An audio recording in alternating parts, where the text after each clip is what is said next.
Hello and welcome to Psychology Spotlight Channel. Today, we are going to address stress management. We will be understanding what is stress, its impact, effective strategies, and how we can achieve. Now let's understand what is stress. Stress is a very natural human reaction that happens to everyone. In fact, your body is designed to experience stress and react to it. When you experience changes or challenges, your body produces physical and mental responses, which is known as stress. Stress response helps your body adjust to it or to new situations.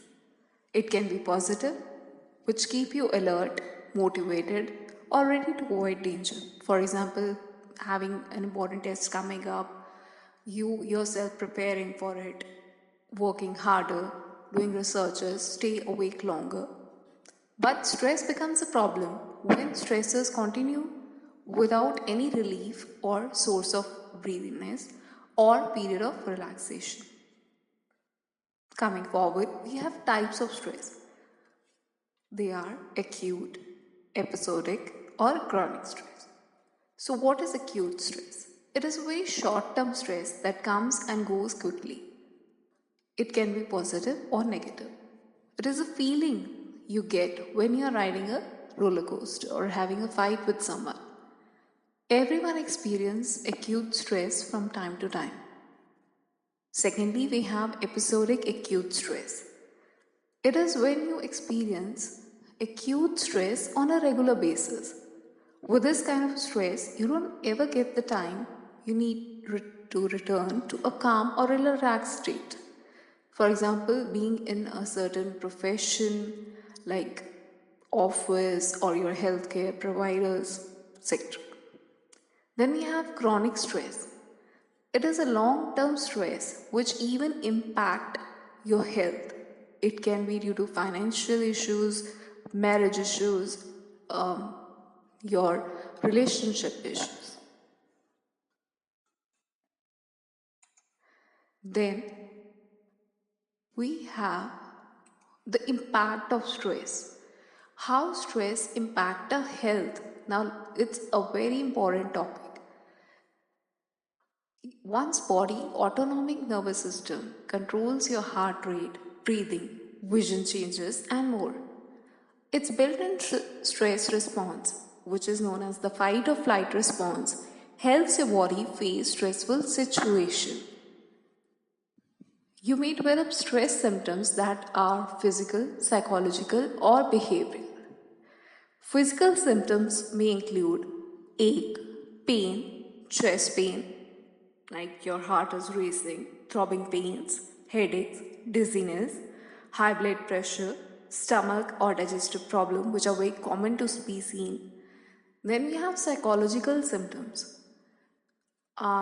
They can be often related to the emotional and mental well-being of a person. Anxiety, irritability, sadness, panic attack, depressions can be majorly seen in these patients. Then we have behavioral symptoms. Often people with chronic stress try different methods or things to cope with it, and some of them are known as habit forming and can lead an impact on one's health. For example, smoking, substance use disorder, overeating or developing an eating disorder, gambling, alcohol use, etc.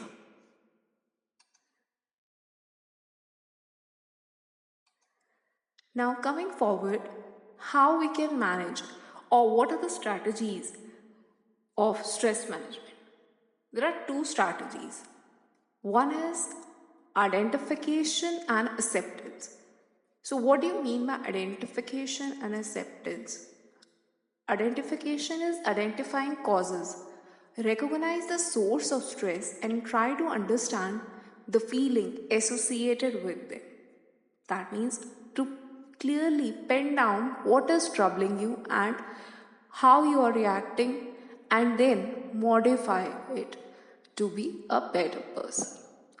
Second is acceptance, which means Accept that the stress is a part of life and focus on how to handle it instead of cribbing or holding on to it.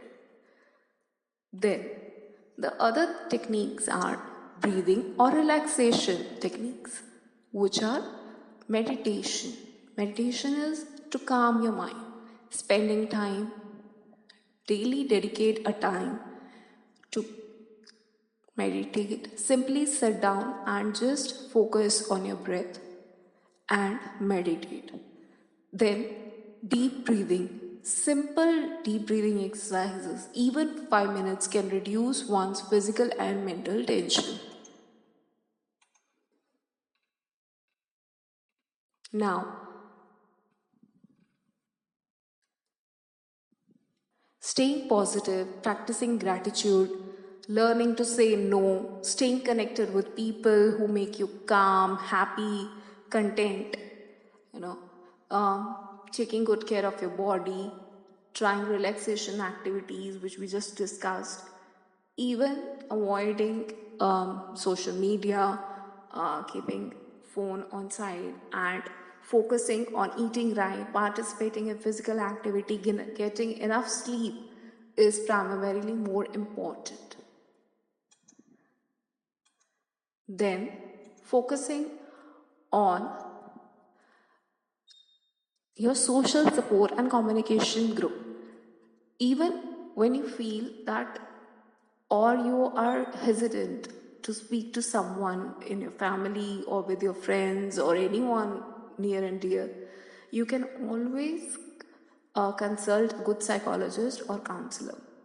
Join communities where you can find someone with your mutual interest, talking with close one so that whatever is inside you gets been addressed. Accept that you can't control everything. Find ways to let go of the worry about situations which you cannot choose. Now, most importantly, how long does stress last? Stress can be a short term issue or a long term problem depending on what changes your life. Regularly using stress management techniques can definitely help you avoid physical, emotional, and behavioral symptoms of it. Now, what you can talk to a healthcare provider or a counselor or a psychiatrist. You can definitely seek medical attention if you are feeling overwhelmed, sensitivity, physical health is affected, symptoms of stress aren't going away with your stress relieving techniques, or you are doing some drugs or you are unable to cope with it. You can definitely meet a mental health professional.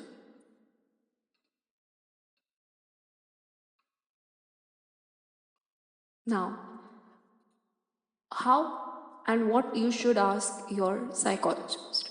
You should ask, what symptom of stress should I be concerned about? How can I manage my stress better? Do you have a therapist or a support group you would like to recommend me? What stress management techniques do you think I should try?